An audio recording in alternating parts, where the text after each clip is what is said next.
ಆಗಬೇಕಾದರೆ ನಾನು ಗಂಗೆಯನ್ನು ಕಾಣಲೇ. ಗಂಗಾ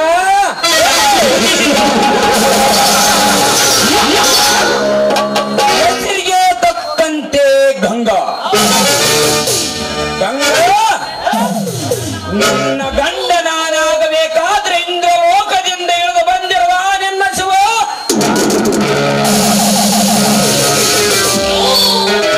ನಾಳೆ ನನ್ನ ಕೈವಾಡದಿಂದ ಗೌಡನ ಮನೆಗೆ ನರಬಲಿ,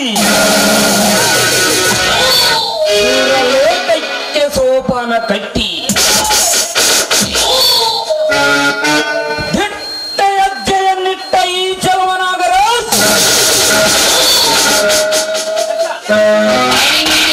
ಆಗುವನು ನಿನ್ನ ಹೃದಯದ ಧರೆ. ವಿಷ ಗೌಡನ ತಲೆಯಲ್ಲಿ ಭಿತ್ತಿ. ಗೌಡನಿಂದ ನಿನ್ನ ಗಂಡನನ್ನು ಗುಂಡಿಕ್ಕಿಕೊಂಡು ರಂಡಿಯಾದ ನಿನ್ನ ಗಂಡ ನಾನಾಗದಿದ್ದರೆ ಮೇರಾ ನಾಮ್ ಚೆಲುವಿಯರ ಚಲದಂಕ ತ್ಯಾಗರಾಜನೇ ನಹಿ.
ನಿನ್ನ ಹಣ್ಣ ಹೊತ್ತಿಗೆ ಅಣ್ಣನನ್ನು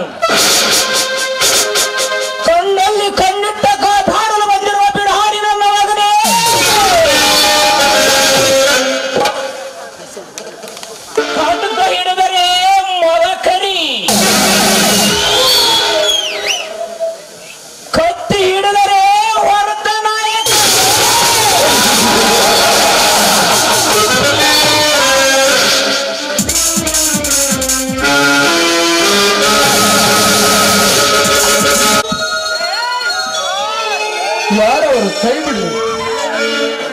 ಏನೇ ಗಂಗಾ, ಇಂಥ ಹೊತ್ತಿನಲ್ಲಿ ನೀನು ಕಣ್ಣ ಮುಚ್ಚಲಾಡುವುದೇ? ಆನಂದ ಭಾಸ್ಕರ ಉದಯಿಸಿರುವಾಗ ಯಾವ ಸಮಯವಾದರೂ ಕೂಡ ಅದು ಒಳ್ಳೆ ಸಮಯ ಇದೆ. ಅದಕ್ಕೆ ನಿಮಗೆ ಊಟ ಬಿಡಿಸಲೆಂದು ಬಂದೆ. ಅಂದರೆ ಇಂಥ ಅವಸರದಲ್ಲಿ?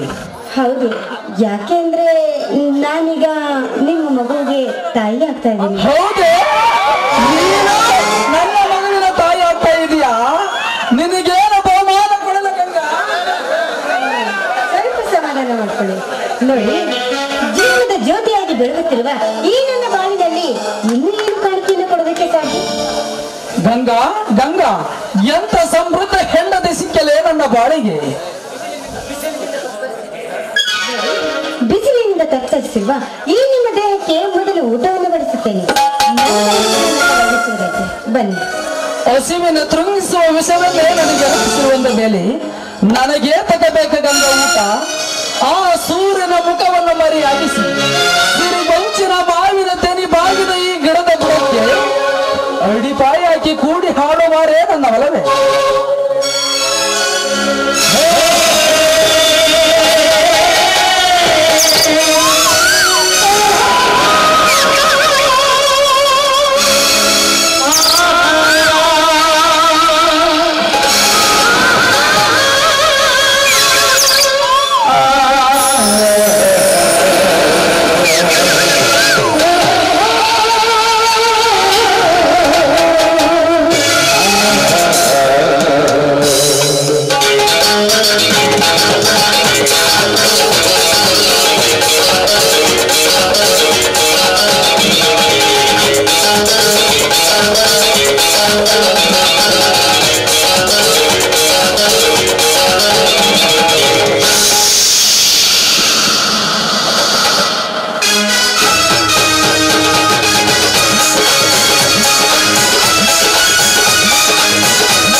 ಹೊಟ್ಟೆ ಆಗಿದೆ.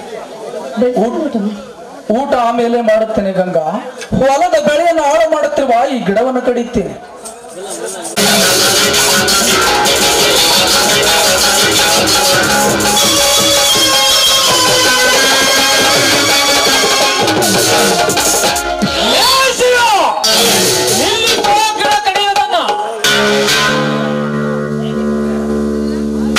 ಯಾಕೆ ಗೌಡ್ರೆ? ಯಾಕೆ ಎಂದು ನನ್ನನ್ನು ಕೇಳ್ತೀರಿ ಮಗನೇ? ಈ ಗಿಡಗಳಲ್ಲಿಗೆ ಬರ್ತೀರಿ? ಏನು ಗೌಡ್ರೆ ನೀವು ಆಡುತ್ತಿರುವ ಮಾತು? ನನ್ನ ಹೊಲದಲ್ಲಿ ನಾನು ಗಿಡ ಕಡಿದರೆ ಯಾರಾದ್ರೂ ಅಪ್ಪಣೆ ಪಡೆಯಬೇಕು ಅಂದರೆ ನೀವೇನು ಫಾರೆಸ್ಟ್ ಆಫೀಸರ? ಈ ಹೊಲ ಯಾವುದು ಅಂತ ತಿಳಿದು ಈ ಗಿಡ ಕಡಲಿಕ್ಕೆ ಹತ್ತಿರವಿ.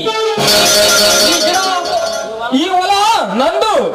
ಈ ಹೊಲ ನನ್ನದರಲಕ್ಕೆ ನೀನೇನು ನಮ್ಮೊಬ್ಬರ ಮಗನ?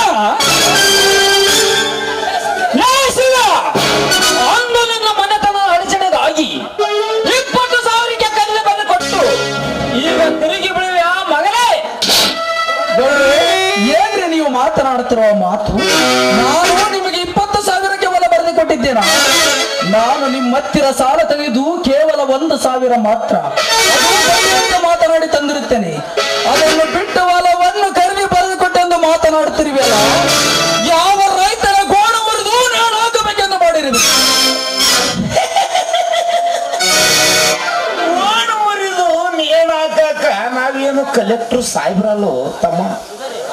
ನಾವು ಬರೇ ಗೌಡ್ರು ಸೌಕಾರಿಕಿ ಎಲ್ಲಿ ತನ ಬರ್ತಂತ ಬರೇ ಗೇಮಾಕಿ ನೋಡುವರು. ಮೊನ್ನೆ ಗೂಡ ಸುಟ್ಟ ಸುದ್ದಿ ಹೇಳಾಕ ಓಡೆ ಬಂದ.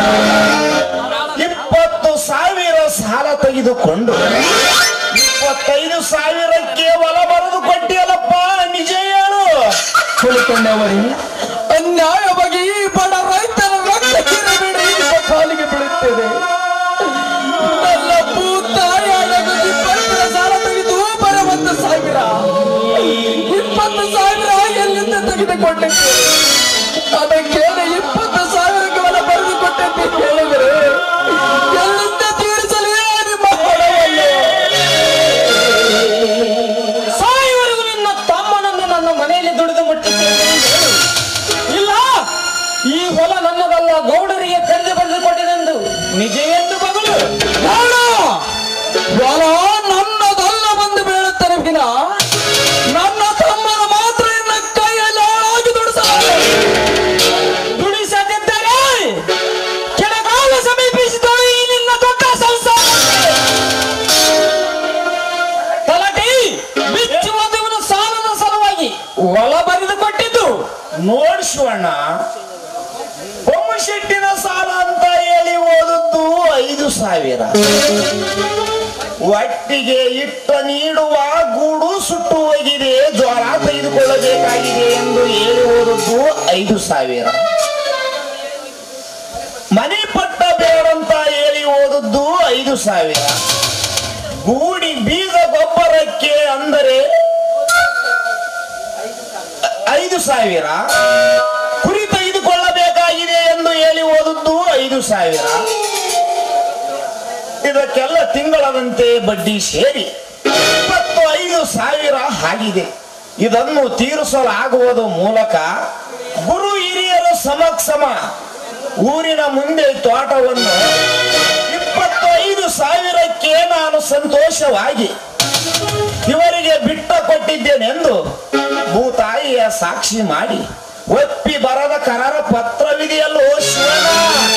ಗೌಡ್ರೆ, ಒಂದಲ್ಲ ಎರಡಲ್ಲ 20,000 ಗಂಟಲೆ ನಾನು ನಿಮ್ಮ ಹತ್ತಿರ ಸಾಲ ಎಲ್ಲಿ ತೆಗೆದುಕೊಂಡಿದ್ದೇನೆ? ಶೇಂಗದ ಮಾಡಿನಲ್ಲಿ ಬಂದ 4,000ದಲ್ಲಿ ಮನೆ ಪಟ್ಟು ಗರಿಬಾಡುತ್ತೇನೆ. ಹೆಂಡತಿ ಆಭರಣದಿಂದ ಕುರಿ ತೆಗೆದುಕೊಂಡಿದ್ದೇನೆ. 10,000 ಬೆಲೆ ಬಾವ ಎತ್ತು ಮಾರಿ ಚೋಳ ತೆಗೆದುಕೊಂಡಿದ್ದೇನೆ. ಅಂದಾಗ ನಾನು ನಿಮ್ಮ ಹತ್ತಿರ ಸಾಲ ತೆಗೆದುಕೊಂಡಿದ್ದು ಕೇವಲ 1,000 ಮಾತ್ರ. ಅನ್ಯಾಯವಾಗಿ ಹೊರಕ್ಕ ಕೈ ಹಾಕಬೇಡ ಕಡೆ ಬಂದವರಿಗೆ ಬಿಟ್ಟು ಮಾಡಿಕೊ.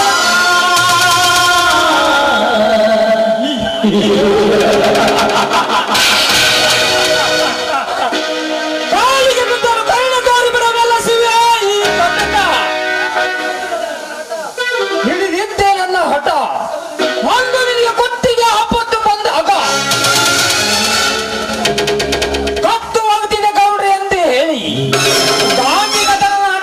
ಮಾಡಿ ಈಗ ನನಗೆ ಗೊತ್ತಿಲ್ಲ ಎಂದು ಹೇಳ್ತೀಯ ಮಗನೇ. ನಿನ್ನನ್ನು ಕಟ್ಟಿನ ಚರ್ಮ ಸುಲಿದು ಬಿಟ್ಟೇನು. ಈ ಕಾಳಿಂಗ ಸರ್ಪನ ಜೊತೆ ಸಹವಾಸ ಮಾಡಬೇಕಾದರೆ ಎಲ್ಲ ಚೊಕ್ಕಟವಾಗಿ ಇಟ್ಟಿರಬೇಕು. ಈಗ ನೀನು ಹೊಲ ಬರೆದು ಕೊಟ್ಟಿಲ್ಲವೆಂದು ಮತ್ತೆ ಮತ್ತೆ ಮಗಳಿದರೆ ಇನ್ನುಳಿದ 5,000 ನೋಡಿ ಸೌಕರ್ಯ, ಹಠಕ್ಕೆ ಬಿದ್ದು ನಮಗೆ ಗುಟುಕು ನೀರಿಲ್ಲದಂತೆ ಮಾಡಬೇಡಿ. ಈ ಕಲಿಗಾಲದಲ್ಲಿ ನೀವೇ ಕಣ್ಣುಳಿಸಿರುತ್ತಾರೆ. ಬೇಡಿದ ವರವನ್ನು ನೀಡುವ ಮಾತಿನ ನೀವಾಗಬೇಕು. ಆದ್ರೆ ಈ ರೀತಿ ಮಾತುಗಳನ್ನು ಬದಲಾಯಿಸಬೇಡಿ. ನೋಡಿ, ನನ್ನ ಗಂಡ ನನ್ನ ಮೈದನ ಅದು ಎಷ್ಟೇ ಸಾಲ ಮಾಡಿದ್ರು ಕೂಡ ಖಂಡಿತವಾಗ್ಲೂ ನಾವು ವಾಪಸ್ ತಿಳಿಸ್ತೀವಿ. ಆದ್ರೆ ಈ ನಮ್ಮ ಹೊಲಕ್ಕೆ ಮಾತ್ರ ನೀವು ಕೈ ಹಾಕಬೇಡಿ. ನನ್ನ ನಿಮ್ಮ ಮಗಳಂತೂ ತಿಳಿಯಲಿ ಈ ಸರಿಗೊಟ್ಟಿ ಬೇಡುತ್ತಿದ್ದೇನೆ. ತಂಗಿ ಗಂಗಮ್ಮ, ಸುಮ್ಮನೆ ಯಾಕ ದುಕ್ಕು ಶೀರನ್ನ ಮುಂದೆ ಸಾಯ್ತೇವ ತಂಗಿ? ನಮ್ಮ ಗೌಡರಿಗೆ ಶರಗೊಡ್ಡಿ ಬೇಡುವುದಕ್ಕಾಗಿ ಯಾಕ ಒಮ್ಮೆ ಹಿಂಗ ಶರಗು ಮುಂದೆ ಮಾತು ಉತ್ತರಿಸಿದರೆ ನಿನ್ನ ನೋಡಿಕೊಳ್ಳು ಬಿಟ್ಟರ ಮಗರೇ ಅತ್ತ ಹೆಚ್ಚರ ಹೇ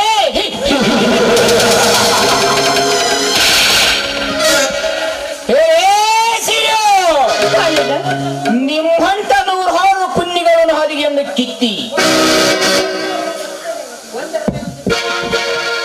ಒಂದರ ಮ್ಯಾಗ ಒಂದಿಟ್ಟು ಕಡಿದು ಪುಡಿ ಆಗಸುವ ಈ ಕಾಲದ ಎದುರಿಗೆ ಹೆಚ್ಚರ ಒಂದು ಬಗಳುತ್ತಿದೆಯೋ.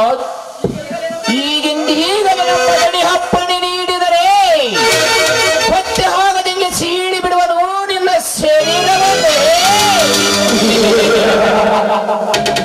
ಗೌಡರ ಎಂಜಲದಿಂದ ಕೊಪ್ಪಿ ನಿಂತಿರುವ ಬಂಗಾರನ ಮಗನೇ, ಉಂಡ ಹೋದರ ನಿಮ್ಮಂತವರಿಗೆ ಗಂಡನಾಗಿ ಸಾಯ್ತಿರವಿರ ಗಂಡನಾಗಿ ನಿಮ್ಮ ಕೈಯಲ್ಲಿ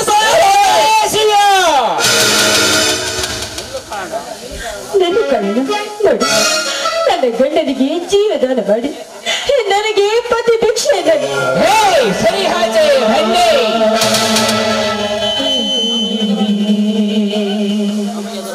ನಮಗೆ ಯಾವುದೇ ಹೊಲ ಬಿಟ್ಟು ಹೊಲದಿದ್ದರೆ ನಿನ್ನ ಕಾಣಿಗೆ ಬರುವುದು ನಿನ್ನ ಗಂಡನ ಎಲುಬಿನ ಕರಳಿನ ದಂಡೆ.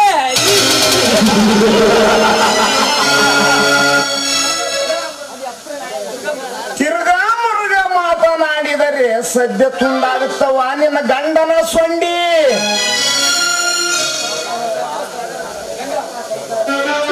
ಸೌಕರ್ಯ ನೋಡಿ, ಈಗಿನ ರೈತರಿಗೆ ನೀವು ಕರುಣಾಮೂರ್ತಿಗಳು. ದಯಮಾಡಿ ನೀವೇ ನನ್ನ ಮೇಲೆ ಕರುಣೆ ತೋರದಿದ್ದರೆ ನಾವಿನ್ನು ಹೇಗೆ ಬದುಕಲು ಸಾಧ್ಯ? ನನ್ನ ಗಂಡನಾಗಲಿ ನನ್ನ ಮೈದನನಾಗಲಿ ತಪ್ಪು ದಾರಿಯನ್ನು ಹಿಡಿದಿದ್ದರೆ ನೀವು ಸಮಾಧಾನದಿಂದ ಕರೆದು ಅದನ್ನ ವಿಚಾರಿಸಿ ನೋಡಿ. ನನ್ನ ಮೈದನನ್ನ ನಾನು ಹೀಗೆ ಕರೆದು ಹೋಗುತ್ತೇನೆ. ಅವನು ಬಂದ ನಂತರ ಅದು ಎಷ್ಟು ಹಣವೆಂದು ನೀವು ತಿಳಿಸಿ ಹೇಳಿ. ದಯಮಾಡಿ ನಮಗೆ ಒಂದೇ ಒಂದು ಅವಕಾಶ ಮಾಡಿಕೊಡಿ. ಈ ಭೂತಾಯಿ ನಮಗೆ ಹೆತ್ತ ತಾಯಿಗೆ ಸಮಾನಳು. ಮತ್ತೆ ಏನಂದೇವ ತಂಗಿ? ಏನನ್ನು ಓದಿದೆ ತಲೆಗೆ ಬರೀ? ನಾನು ಬರೆದು ಕೊಟ್ಟ ಕಾಗದ ಪತ್ರವನ್ನು ಕೊಡಿದೆ. ಅದನ್ನೊಮ್ಮೆ ಓದಿ ಸಂತೋಷವಾಗಿ ಈ ಹೊಲಕ್ಕೆ ನಮಸ್ಕರಿಸಿ ನಮ್ಮ ಪಾಡಿಗೆ ನಾವು ಹೋಗಿಬಿಡುತ್ತೇವೆ. ಈಗಂತನಲ್ರಿ ಇವ ಬಿಚ್ಚಿಕೊಂಡು ಸರಿಯಾಗಿ ಓದಿ.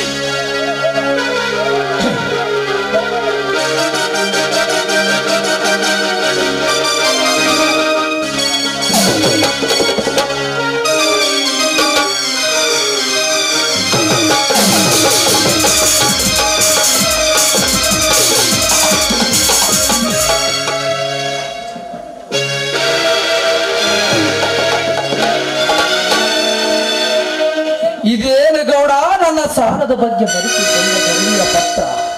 ಇಂಥ ನಕಲಿ ಪತ್ರವನ್ನು ಬರೆಸಿಕೊಂಡು ಎಷ್ಟು ಜನರ ಬಡವರ ಗೋಣ ಮುರಿದು ಅವರ ರಕ್ತ ಹೀರಿ ನಿನ್ನ ಬಗ್ಗೆ ಬರೆಸಿಕೊಂಡಿರುವೆ ಗೌಡ. 1000 ವರ್ಷವಿದ್ದರೂ ಸಾವು ತಪ್ಪದು. ಈ ಜೀವ ಈಗಲೇ ನಿನ್ನ ಕೈಯಲ್ಲಿ ಹೋದರ ಚಿಂತೆ ಇಲ್ಲ. ಇಂಥ ನಕಲಿ ಪತ್ರಕ್ಕೆ ನಾನೆಂದಿಗೂ ಅವಕಾಶ ಕೊಡಲಾರೆ.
ನಿಮ್ಮ ಮಾತಿನ ಸೌಕರ್ಯ.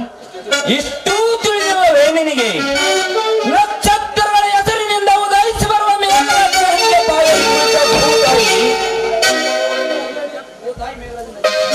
ಭೂತಾಯಿ ಮೇಘರಾಜನ ಹಣೆ ನೀರಾಶಿಯಿಂದ ತೃಪ್ತಿಪಟ್ಟು ಸುಖ ಹೊಂದಿದಂತೆ ಇಂದು ನೀನು ಕೂಡ ಅಂದ್ರೆ ಹಿಂದೆ ನಿನ್ನ ತಾಯಿಯು ಕೂಡ ಮಂಗ ಆ ಶ್ರೀಮಂತನ ಎಂದರ ಆಸೆಗೋಸ್ಕರ ನಾರಿಯರ ಶೀಲವನ್ನ ಹಾಳು ಮಾಡಲು ಬಂದಿದ್ದೀಯಲ್ಲ ನಾಯಿ. ಈ ಗಂಗೆಯ ಕೊರಳಿನಲ್ಲಿ ಆ ಪತಿ ಪರಮೇಶ್ವರ ಕಟ್ಟಿರುವ ಮಾಂಗಲ್ಯ ಸೂತ್ರವಿದೆ. ಮೊದಲು ಕಣ್ತೆರೆದು ಚೆನ್ನಾಗಿ ನೋಡು.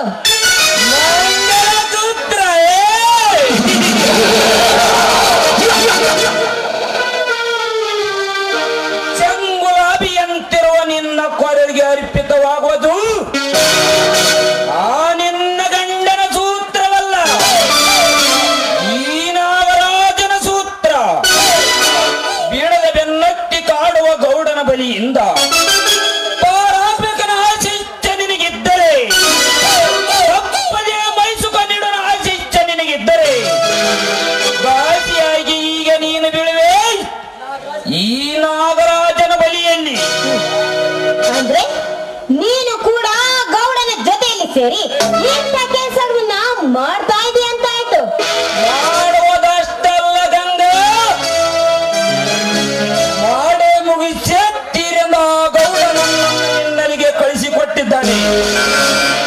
ಈಗ ನೀನು ನಿನ್ನತವನ್ನು ನೀನು ಸಾಧಿಸಿದ್ದಾದರೆ ಇಲ್ಲದ ನೆಪ ಹೇಳಿ ನಿನ್ನ ಬಲಗೈಯಾಗಿರುವ ನಿನ್ನ ಮೈದನ ಒಬ್ಬನ ಗೌಡನ ಮನೆಗೆ ಒತ್ತು ತರಿಸಿ ಅಣ್ಣ ತಮ್ಮನನ್ನಿಬ್ಬರೇ ಕಂಬಕ್ಕೆ ಕೈಯಾಗಿ ಮೈ ಚರ್ಮ ಸುಳಿದು ಪುರುಷನಾಗಿ ನಾ ನಿನ್ನ ಅಂಗ ಸುಖ ಪಡಿತೀನಿ. ನನ್ನ ಮೈದುನನ್ನ ಹೊತ್ತೊಯ್ಯಲು ನಿನ್ನಿಂದ ಅಲ್ಲ, ಆ ನಿನ್ನ ಗೌಡನ ಅಪ್ಪನಿಂದಲೂ ಕೂಡ ಸಾಧ್ಯವಿಲ್ಲವೆಂದು ತಿಳಿದುಕೋ. ಕುರಿಗಳ ಹಾಲನ್ನು ಕುಡಿದಿರುವ ನನ್ನ ಮೈದುನ ನಿನ್ನಂತ ಬಂಡ ರುಂಡವನ್ನ ಕಡಿಯಲೆಂದೇ ಕುಡಿಗಾಲನ್ನ ಹಿಡಿದುಕೊಂಡು ಆ ಕುಡಿಗಾಲಿಂದಲೇ ನಿನ್ನ ರುಂಡವನ್ನ ಕಡಿದು ಹಾಕುತ್ತಾನೆ. ಎಚ್ಚರದಿಂದಿರು. ಆಗಬೇಡ.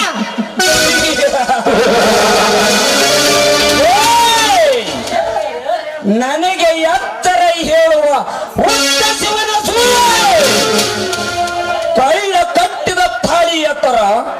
ನಿನ್ನ ಮೈದನ ಒಬ್ಬನು ಒಂದು ಬಡ ಬಿಕರಿ ಹೆಣ್ಣಿಗೆ ತಾಳಿ ಕಟ್ಟಿದ ಮಾತ್ರ ಕೊಂಡರ ಗಂಡನೆಂದವುಗಳ ಬೇಡ. ಬೇಸರ ಪಾಶ ಹಾಕಿಕೊಂಡು ಹೆಣ್ಣಿಗೆ ಮೋಸ ಮಾಡಿ ಮದುವಾದ ಅವನೊಬ್ಬ ಗಂಡಸೆ. ವೇಷ ಪಾಶ ಹಾಕಿಕೊಂಡು ಬಂದದ್ದು ನನ್ನ ತಂಗಿ ಯಮುನೆ ಅಲ್ಲ ಕಣು, ಅವಳು ನಿನ್ನ ಕೆಟ್ಟ ಸೂಳೆ.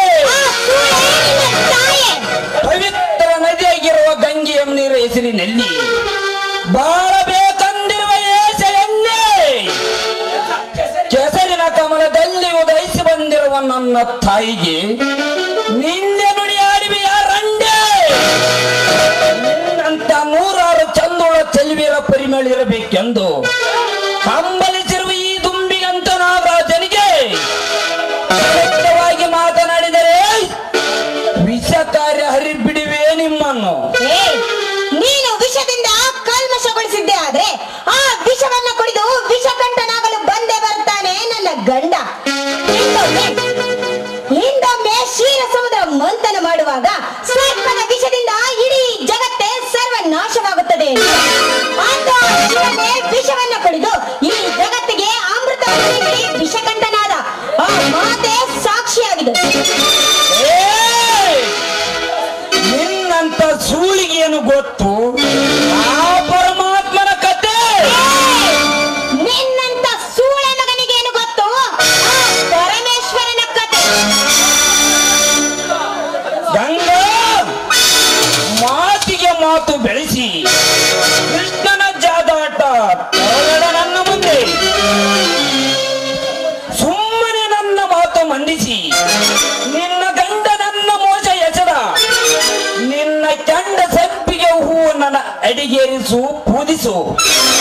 ಇಲ್ಲದಿದ್ದರೆ ಈ ನಾಗರಾಜ ಕಾಳಿಂಗ ಸರ್ಪವಾಗಿ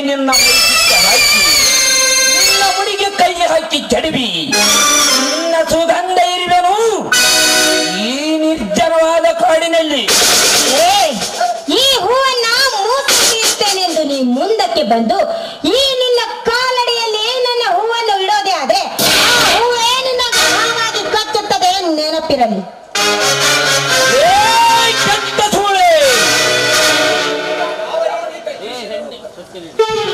ಯಾವ ರೀತಿಯಿಂದ ತಿಳಿಸಿ ಹೇಳಿದರ ಬರುವ ಎಣ್ಣಲ್ಲ ನೀನು.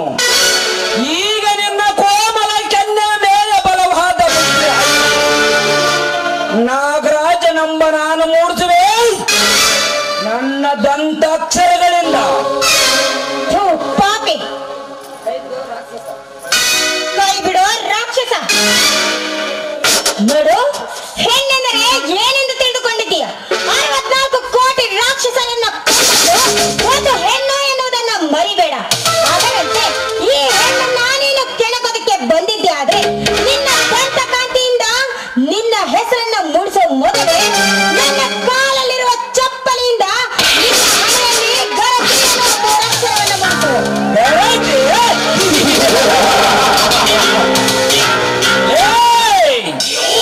ಕನ್ನಡ ನಾಡಿನ ಇರ ಘರತಿ, ಬ್ರಹ್ಮನಿಗೆ ಮಗಳಾಗಿ ಹುಟ್ಟಿ ಬಂದಿರುವ ಸರಸ್ವತಿ, ಬ್ರಹ್ಮನಿಗೆ ಹೆಂಡತಿ ಆದಳು. ಅವಯಾವ ಮಾಗರತಿ ಗಂಡನನ್ನು ಹುಂಡು ಮಲಗಿಸಿ ಮಿಂಡನ ಜೊತೆಗೆ ಸರಸವಾಡಿ ಗಂಡನ ಎದುರಿಗೆ ಘರತಿ ಅಂತ ಹೇಳುವ ಏಹೇ ನೀನ್ಯಾವ ಮಾಗರತಿ? ಗಂಡನನ್ನು ಗುಂಡಿಕ್ಕಿಲಕ್ಕೆ ಕಳಿಸಿ ನಮ್ಮ 5 ಒಡನೆ ಕಾಡಡಿಯಲ್ಲಿ ಸರಸವಾಡಲಿಕ್ಕೆ ಬಂದಿರುವೆಯಲ್ಲ, ನೀನಾವ ಮಾಗರತಿ? ನನ್ನ ಮೈದನರ ಬಗ್ಗೆ ಇಷ್ಟೊಂದು ಕೆಟ್ಟದಾಗಿ ಮಾತನಾಡುತ್ತಿದ್ದೀಯಲ್ಲ, ಈ ನಿನ್ನ ಮೈಯಲ್ಲಿ ಹರಿಯುತ್ತಿರುವ ರಕ್ತ ಜ್ವಾರತನದ ರಕ್ತವೇ ಏ ಗಂಗಿ, ಮುಗಿತು ನಿನ್ನ ಮಡಿಕೆಯ ಕತೆ.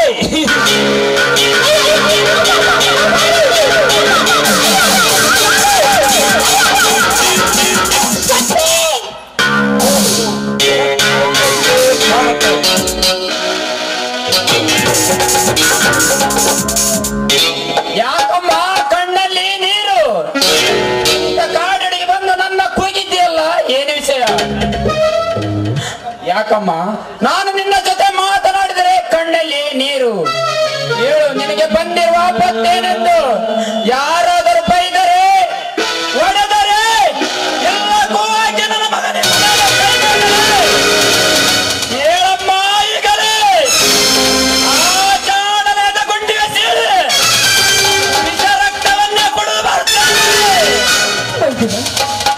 ಏನಿದು ಹೇಳಪ್ಪ, ನನ್ನ ನೋಡಿದ ಕತೆ ಏನಿದೆ ಹೇಳಲಿ? ಸಹಿಸಿಕೊಂಡು ಹೇಳಮ್ಮ ನಿನಗಾದ ಕಥೆಯನ್ನು. ನನ್ನ ಮನೆತನಕ್ಕೆ ಕೀರ್ತಿಗೆ ಅಪಮಾನ ಬಗೆದಿರುವ ವ್ಯಕ್ತಿ ಯಾರಾಗಿರಲಿ ಅವನನ್ನು ಅರಕೆ ಗೋಳದ ಓಡಿಸಿ ಕಡಿದು ಅವನ ಎಲಬ ಮೋಸ ಮಾಡ ತಂದು ನಿನ್ನ ಕೊರಳಿಗೆ ಹಾಕಿ ಗರತಿ ಗಂಗವನ ಮೈದನ ಶಕ್ತಿ ಎನಿಸಿಕೊಳ್ಳದಿದ್ದರೆ ನಾನು ನಮ್ಮ ಅಪ್ಪನ ಮಗನೇ ಅಲ್ಲ. ಹೇಳಮ್ಮ ದ್ಯಾವ ವಿಷಯ. 1,000 ಸಾಲಕ್ಕೆ 20,000 ಸುಳ್ಳು ಹೇಳಿ ಆಗೋಣ. ನಮ್ಮ ಹೊಲವನ್ನ ತನ್ನ ಹೆಸರಿಗೆ ಬರೆಸಿಕೊಂಡು ಈಗಲೇ ಈ ಹೊಲವನ್ನು ಬಿಟ್ಟು ಹೋಗಬೇಕೆಂದು ಹಠ ಮಾಡಿದರು. ನಿಮ್ಮಣ್ಣ ಒಳ್ಳೆಯದೆಂದು ಹೇಳಿದ ಕಾರಣಕ್ಕೆ ನಿಮ್ಮಣ್ಣನನ್ನೇ ಹೊತ್ತೊಯ್ದು ಹಸುಗಳನ್ನು ಕೂಡ ಕರೆದೊಯ್ದರಪ್ಪ, ಕರೆದೊಯ್ದರು. ಏನು ಹೇಳ್ತಿದ್ದೀಯಮ್ಮ ನೀನು? ಸಾಲದ ನೆಪ ಮಾಡಿ ನನ್ನ ಹೊಲ ಬರೆಸಿಕೊಂಡು ನನ್ನ ಎತ್ತಿನ ಜೊತೆ ಅಣ್ಣರೊಟ್ಟಯ್ಯನೋ ಚಾಂಡಾಲ. ಲೇ ಮಗನೇ ಗೌಡ, ಹಣದ ದಪ್ಪಳಿಕೆಯಿಂದ ಒಪ್ಪಿ ಬೆರೆಸ್ತಿರುವ ನಿನ್ನ ಕೊಪ್ಪಿ ಇಳಿಸಲು ಈಗಲೇ ಬರದೆ ಈ ಪರಶುರಾಮ ಕಂಡು ಕೊಟ್ಟರು ಎಂದಿಗೆ ಶಕ್ತಿ, ನಿನ್ನ ಶಕ್ತಿ. ಕಂಡವರ ರುಂಡ ಆರಿಸಿ ಬಡವರ ಬೆವರಿಂದ ಎಪ್ಪಾಗಿಕೊಂಡಿರುವ ನಿನ್ನ ಹೊಟ್ಟೆ ಮೇಲೆ ಕಾಲಿಟ್ಟು ನನ್ನ ಗೂಡಿಗೆ ಬೆಂಕಿ ಇಟ್ಟ ದಿಟ್ಟ ಸಾಗರ ನಡೆಸಿಕೊಂಡು ನಿನ್ನ ಒಂದೊಂದು ಕಡಿದು ನರಿ ನಾಯಿಗಳ ನೈವೇದ್ಯ ಮಾಡದಿದ್ದರೆ ನಾನು ಶಕ್ತಿನೇ ಅಲ್ಲ. ಶಕ್ತಿ, ನಿನ್ನಪ್ಪ. ಏನು ಹೇಳ್ತಿದ್ದೀಯಮ್ಮ ನೀನು? ನನ್ನಿಂದ ಅಣ್ಣನ ಬಿಡಿಸಿ ತರುವುದು ಸಾಧ್ಯವಿಲ್ಲದ ಏನಮ್ಮ. ಸೂರ್ಯಚಂದ್ರ ನಿನಗೆ ಮಾತು ಕೊಡ್ತೇನೆ. ಆ ಗೌಡ ಅಣ್ಣನು ಎಲ್ಲಿ ಬಚ್ಚಿಟ್ಟರೂ ಸರಿ, ಎದರ ಬಂದವರನ್ನು ಎನಸೀಡಿ ಬಿಡಿಸುತ್ತವೆ. ಅದಕ್ಕೆ ಈ ಪರಶುರಾಮ ಒಂದೇ ಸವನ ದೊರೆತಾರೆ. ನನ್ನ ಹೃದಯದಲ್ಲಿ ಪ್ರಜ್ವಲಿಸುವ ಜಾಲೆ ಕಿಡಿ ಆವೇಶದಲ್ಲಿ ಆ ದುರುಳ ರುಂಡ ಕೊಯ್ದು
ನಮ್ಮ ನಾಡಿನಲ್ಲಿ ಯಾವ ಗಂಡು ಸಿಗಲೆಂದು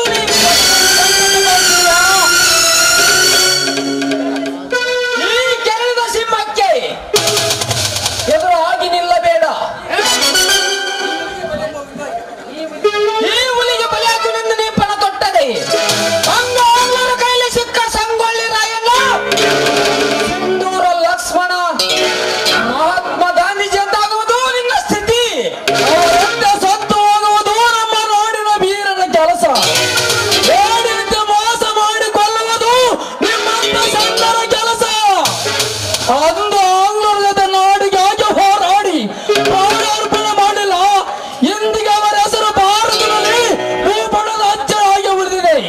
ಅದಲ್ಲದೆ ಮಹಾತ್ಮ ಗಾಂಧೀಜಿ ಅವರ ಅಂದು ಆಂಗ್ಲರ ಜೊತೆ ಹೋರಾಡಿ ಸ್ವತಂತ್ರ ಪಡೆದಿದ್ದರೆ ಇಂದಿಗೆ ನೀನು ಅವರ ಗುಲಾಮನಾಗಿರ್ತಿದ್ದೆ. ಸ್ವತಂತ್ರನಾಗಿ ಜೀವಿಸುವ ನೀನು ಅವರ ಹೆಸರಿಗೆ ಕಳಂಕ ತಂದು ಪರಿಕೆ ರಕ್ತಕ್ಕೆ ಹುಟ್ಟಿದವರಂತೆ ಮಾತನಾಡಿದರೆ ನೀನೊಬ್ಬ ಆದರಕ್ಕೆ ಹುಟ್ಟಿದೆ ಎಂದು ಈ ಸಮಾಜಕ್ಕೆ ಹೇಳ್ತಾರೆ.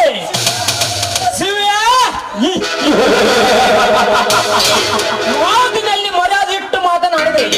ನನಗೆ ಮನ ಬಂದಂತೆ ಮಾತನಾಡುವ ಮಗನೇ. ಲೇಖನ ತೆಗೆದುಕೊಂಡು ಬಾ ಕಾಯ್ದ ಕಬ್ಬಿಣವನ್ನು.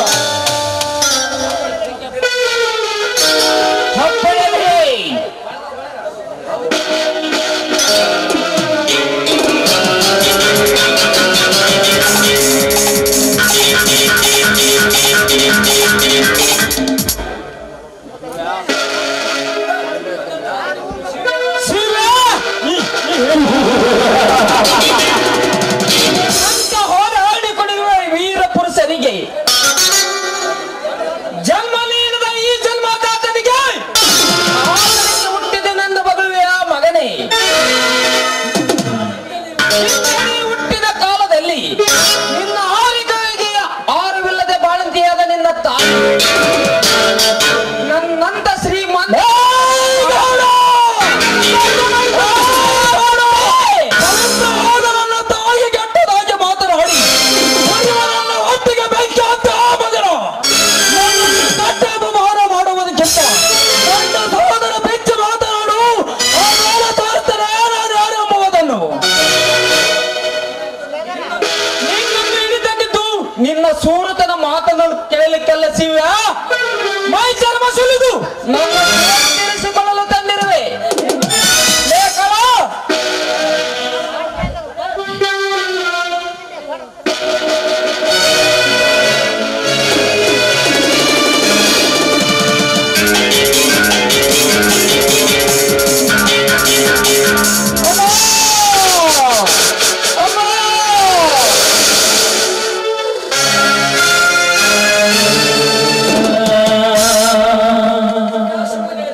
ತಂದು ನಿಮ್ಮ ಮನ ತೃಪ್ತಿ ಪಡಿಸಲಿದ್ದರೆ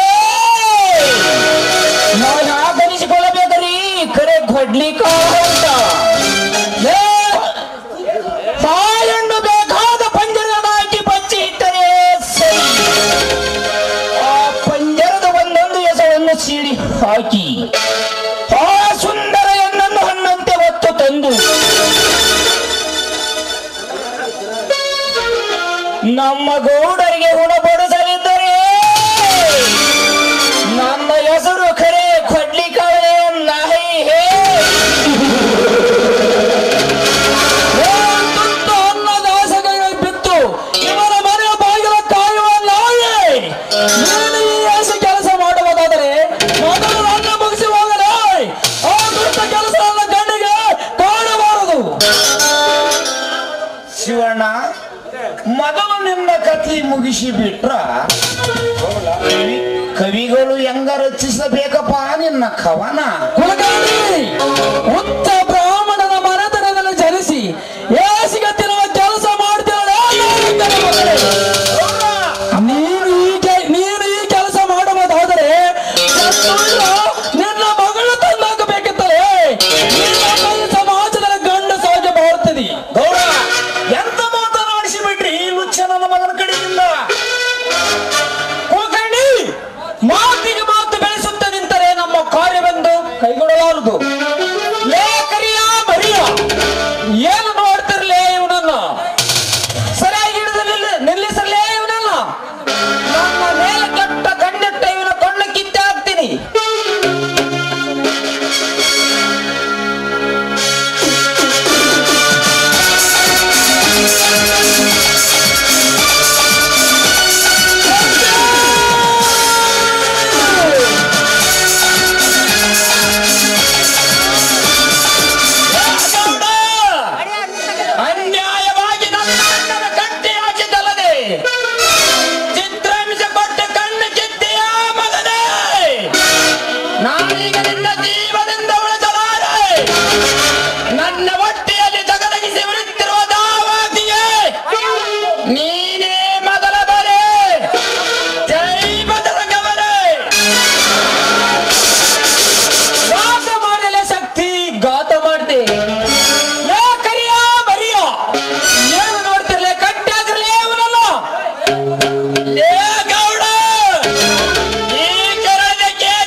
ಆಗಿ ನನ್ನ ಗೋಡಿಗೆ ಬೆಂಕಿ ಇಟ್ಟ ದಿಟ್ಟ ಸಾಕ ನೆನೆಸಿಕೊಂಡ ನಿನ್ನ ಒಂದೊಂದು ಅವಯವನ್ನು ಕಡಿದು ನರಿ ನಾಯಿಗೆ ನೈವೇದ್ಯ ಮಾಡಿದರೆ ನಾನು ಶಕ್ತಿನಲ್ಲ.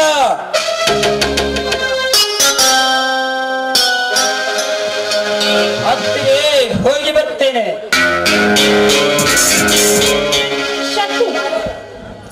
ನನ್ನಿಂದ ಅಣ್ಣನ ಬಿಡಿಸಿ ತರುವುದು ಸಾಧ್ಯವಿಲ್ಲ.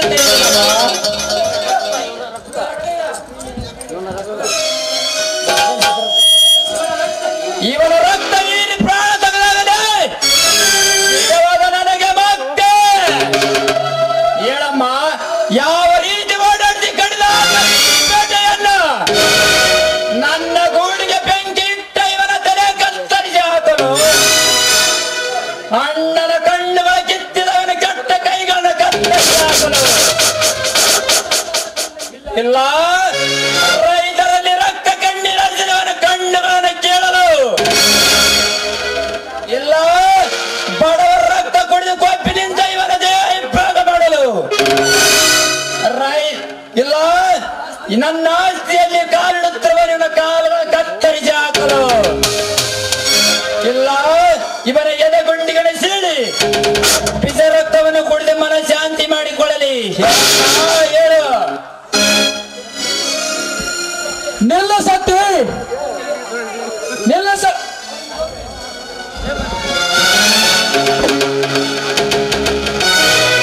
ಅವನಿಗೆ ನಮ್ಮ ಜೀವನ ಕೊಟ್ಟು ಬಿಡು.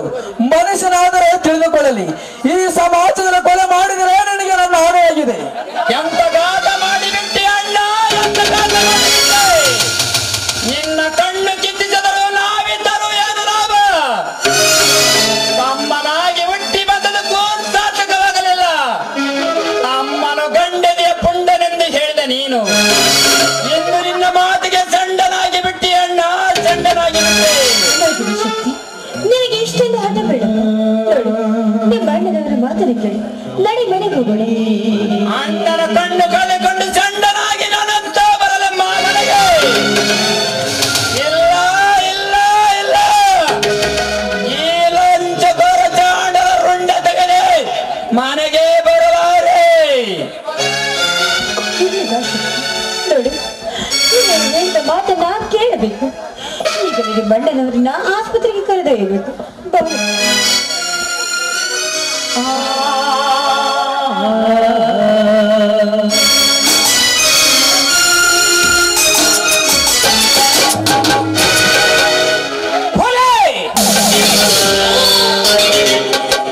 ನನ್ನ ಬಲಗೈಯಾಗಿರುವ ಕರಿಮರಿನ ಕೊಲೆ ಇಂದು ನೀನು ನನ್ನ ಎದೆ ಮೇಲೆ ಕಾಲಿಟ್ಟು ಹೋಗಲೇ ಮಗನೇ. ನೀವೀಗ ನಿನ್ನ ತಾಯಿಯ ಗರ್ಭದಲ್ಲಿ ಅಡಿಗೆ ಕುಳಿತಿದ್ದರು. ನಿನ್ನನ್ನು ಹೊರಗೆಳೆದು ಒಂದು ಕಾಪಿಗೆ ಹಾಕಿಸಿ ಮೈ ತುಂಬಾ ಬಾಸುಂಡಿ ಹಾಕಿಸಿ ನಿನ್ನ ಯಮನನ್ನು ನಿನ್ನೆದುರಿನ ಜೈಲಿನಲ್ಲಿ ಸೀಲೆಗೆಡಿಸಿ ನನ್ನ ಮನ ಶಾಂತಪಡಿಸದಿದ್ದರೆ ನಮ್ಮ ಅಪ್ಪನೇ ಮಗನೇ ಅಲ್ಲ.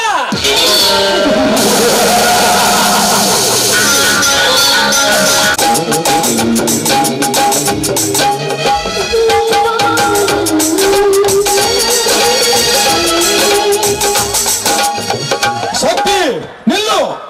ಒಂದು ಹೆಜ್ಜೆ ಮುಂದೆ ಕಿತ್ತಳೆ ನೀನು ಹಿಂದಿಗಲೇ ಸುಟ್ಟೋದ್ ಮಾಡಿಬಿಡಿ. ಪೊಲೀಸರು ನಮ್ಮನ್ನು ಹಿಡಿಯಲು ಬಂದಂತೆ ಕಾಣುತ್ತದೆ. ಅಣ್ಣನ ಕರೆದುಕೊಂಡು ಬೇಗ ಇಲ್ಲಿಂದ ಮರೆಯಾಗಿ ಆಸ್ಪತ್ರೆಗೆ ಹೋಗಿಬಿಡಿ. ಇಲ್ಲಪ್ಪ, ಇಲ್ಲ. ನಿನ್ನನ್ನು ಬಿಟ್ಟು ನಾನು ಹೇಗೆ ಹೋಗ್ಲಿ? ನೀನಿಲ್ಲದೆ ನಾವು ಬದುಕುದಾದ್ರೆ ಎಂದು ಹೇಳು. ಹಾಗೆ ಆಟಿಡುವುದು ಸಮಯವಿದಲತ್ತಿಗೆ ನಾನು ಜೈಲಿಗೆ ಹೋದು ಖಚಿತ. ಹೋದ ಮರುಕ್ಷಣದಲ್ಲಿ ನಾನು ಬಿಡುಗಡೆಯಾಗಿ ಬರ್ತೇನೆ. ನೀವೇನು ಚಿಂತಿಸಬೇಡಿ. ಆದರೆ ನೀವಿದ್ದರೆ ನನ್ನ ಜೊತೆ ನೀವು ಕೂಡ ಸತ್ತರೂ ಕೂಡ ನಾನು ನಿನ್ನ ಜೊತೆಯಲ್ಲಿ ಸಾಯುತ್ತೇನೆ ಹೊರತು ನಿನ್ನ ಪಾಪಿಗಳ ಕೈಯಲ್ಲಿ ಕೊಟ್ಟು ಹೋಗಲಾರೆ ಬಂದಿದ ಅತ್ತಿಗೆ ಈ ನಿನ್ನ ಮೈದರ ಜೈಲಿಗೆ ಹೋದನೊಂದು ದುಃಖ ಸಿಕ್ಕಂಬೈ ಮಿಡಕದಿರಮ್ಮ. ನಾನಿಲ್ಲದ ಸಮಯ ನೋಡಿ ಯಾವನಾದರೂ ಕೂವಾಗಿ ನನ್ನ ಮಗನನ್ನ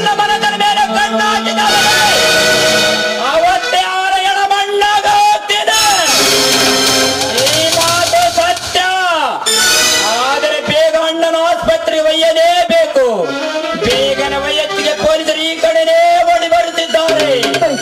ಎಲ್ಲರಿಗೂ ಎಲ್ಲಾದ್ರೂ ತಪ್ಪಿಸಿಕೊಳ್ಳೋಣ ಬಾರಪ್ಪ. ಕೊಲೆ ಮಾಡಿ ಏಡಿಯಂತೆ ಎಲ್ಲಾದ್ರೂ ತಪ್ಪಿಸಿಕೊಳ್ಳೋದು ಈ ಗಂಡಸರ ಇನ್ನು ಇಂಥ ನೂರಾರು ಕುನ್ನಿಗಳು ಕತ್ತು ಕೊಯ್ತೀನಿ, ಮತ್ತೆ ಜೈಲಿಗೆ ಹೋಗ್ತೀನಿ, ಮರಳಿ ಬರ್ತೀನಿ. ಆದರೆ ಈ ನನ್ನ ಪ್ರಾಣ ಮೀಸಲಿಟ್ಟಿರುವುದು ಸತ್ಯಕ್ಕಾಗಿ. ಬೇಗನೆ ಹೋಗಮ್ಮ. ಆದರೆ ಒಂದು ಮಾತು ಅತ್ತಿಗೆ, ಯಮನಳು ಮಾತ್ರ ಸರಿಯಾಗಿ ನೋಡುವ ಅತ್ತಿಗೆ. ಪೊಲೀಸರು ಇಲ್ಲೇ ಬಂದರು. ಹೋಗಮ್ಮ, ಹೋಗದಿದ್ದರೆ ನನಗೆ ನಿನ್ನ ಹಾಣೆಯಾಗಿದೆ.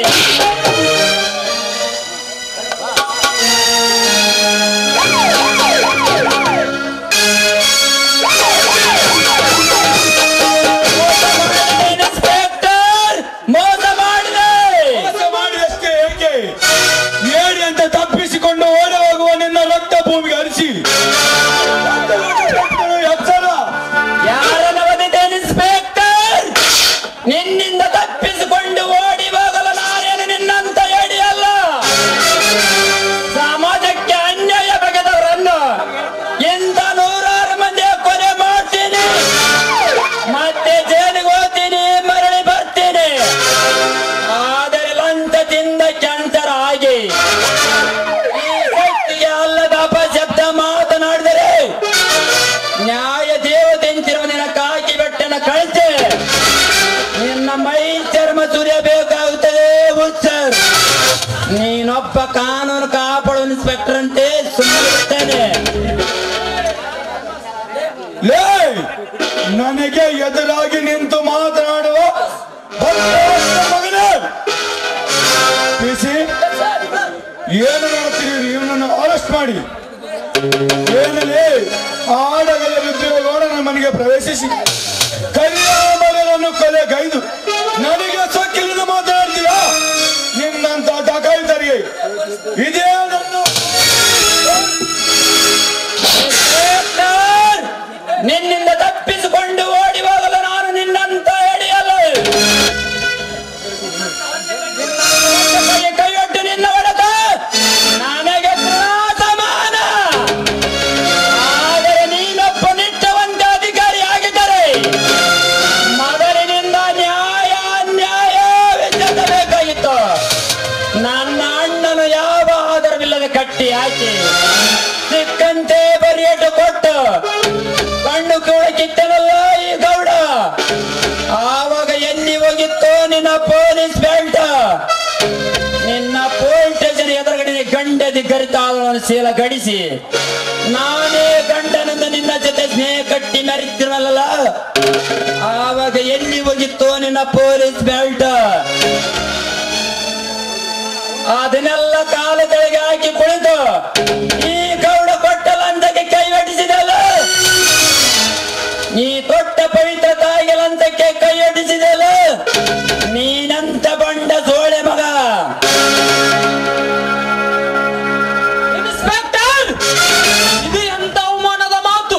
ಹೌದೇ, ಶಕ್ತಿ ಅಂತರೂ ನನ್ನ ವಶಕ್ಕೆ ಬಿದ್ದ. ಅವನಿಗೆ ಇನ್ನು ಮೇಲೆ ಉಳಿಗಾಲವೇ ಇಲ್ಲ.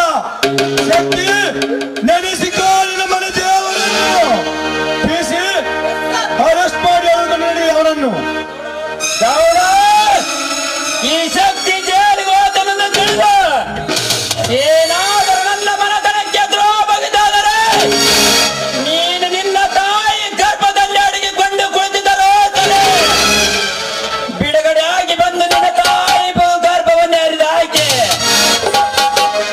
ನಿನ್ನ ಹಿಡಿದು ತಂದು ನಿನ್ನ ರುಂಡವನ್ನೇ ಬೇರೆ ಮಾಡಿ ನಮ್ಮೂರ ಬಾಗಿಲಿಗೆ ಕಟ್ಟದಿದ್ದರೆ ನಾನು ವೀರ ಮದಕರಿನೇ ಅಲ್ಲ. ನಾನು ಬರ್ತೇನೆ ನೆನಪಿರಲಿ. ಇನ್ಸ್ಪೆಕ್ಟರ್, ಇವನಿಗೆ ಮಾತ್ರ ಜೀವಾದಿ ಶಿಕ್ಷೆ ಆಗುವಂತೆ ಮಾಡಬೇಕು. ನನ್ನ ಆಸ್ತಿ ನಿನ್ನ ಹೆಸರಿಗೆ ಮಾಡ್ತೀನಿ. ಓಕೆ ಓಕೆ ಗೌಡ್ರಿ, ಶಕ್ತಿ ಅಂತರೂ ನನ್ನ ವಶಕ್ಕೆ ಬಿದ್ದ. ಅವನಿಗೆ ಇನ್ನು ಮೇಲೆ ಉಳಿಗಾಲವೇ ಇಲ್ಲ. ನಾನು ಬರುತ್ತೇನೆ. ಓಕೆ.